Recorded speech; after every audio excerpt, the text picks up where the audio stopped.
A lot of us will talk about what's holding us back or what's weighing us down. We're not realizing that everything we go through is to push us towards the future. We're supposed to carry certain things with us so that we move with wisdom.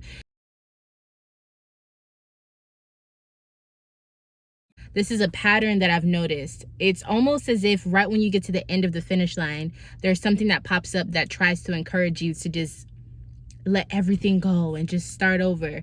But what I think that message is actually saying is there's a new stream of energy that's available for you to utilize within yourself. It's almost like when you enter a new level in a game and then like the whole world looks different, or like the decoration or whatever around you looks different because you're in a new world, because you're in a new dimension, because you've finished your old level.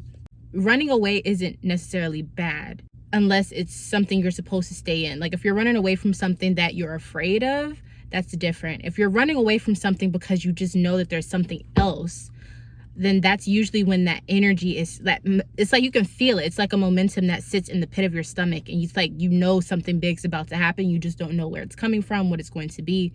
And there's two ways to go about that. You can sit in that energy and figure out where the momentum is coming from and pull yourself closer and closer to it.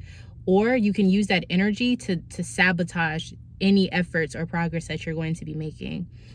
And I also find that right when you get to that point of realizing you want to do something different or you want to expand, that's when the enemy tries its best to find your weaknesses and tries to infiltrate, because even though you're right at the end, you're at the greatest point that you'll be in for that level, going to the next level. It's like a small moment in time where you either are brought down or you go up to the next level. Just like you can feel that there's some momentum building, I feel like the enemy knows that as well, and will try to deploy certain people in your life to like either distract you.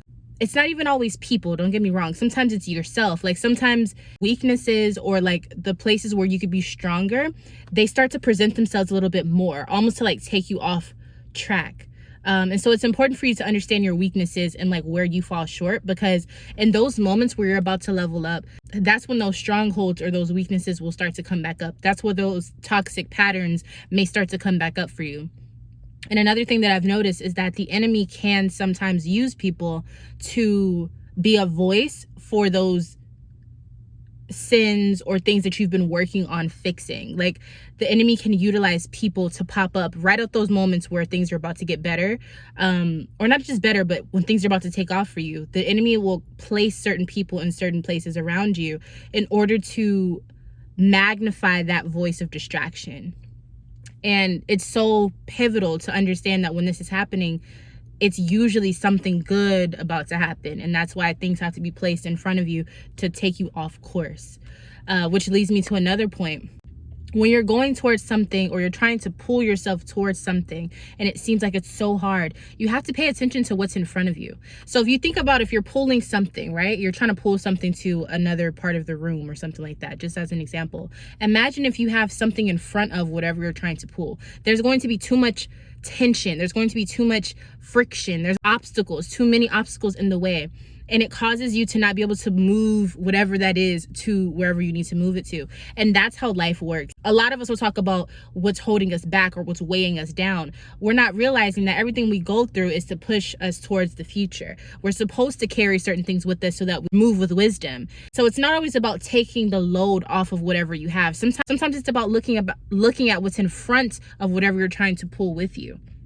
What's stopping it? What's in the way? What's being a speed bump? What's in front of you? And for a lot of people, if you really look at where people fail, it's because they look at what's in front of them in a negative way, meaning like they get intimidated by what they have to overcome, or they look at what they have to do when they get tired.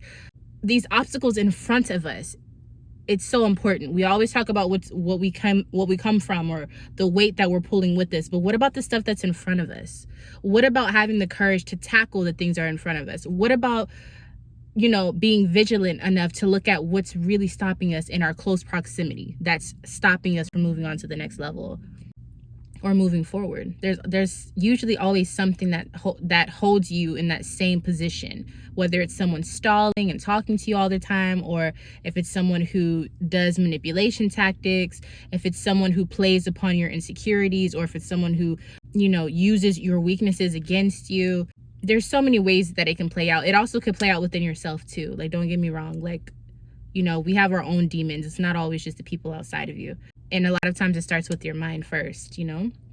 So I just kind of wanted to put that out there for whatever you're moving towards. Keep these things in mind, because usually this is a sign that something big and major is about to happen within your life. So thanks for watching. Bye.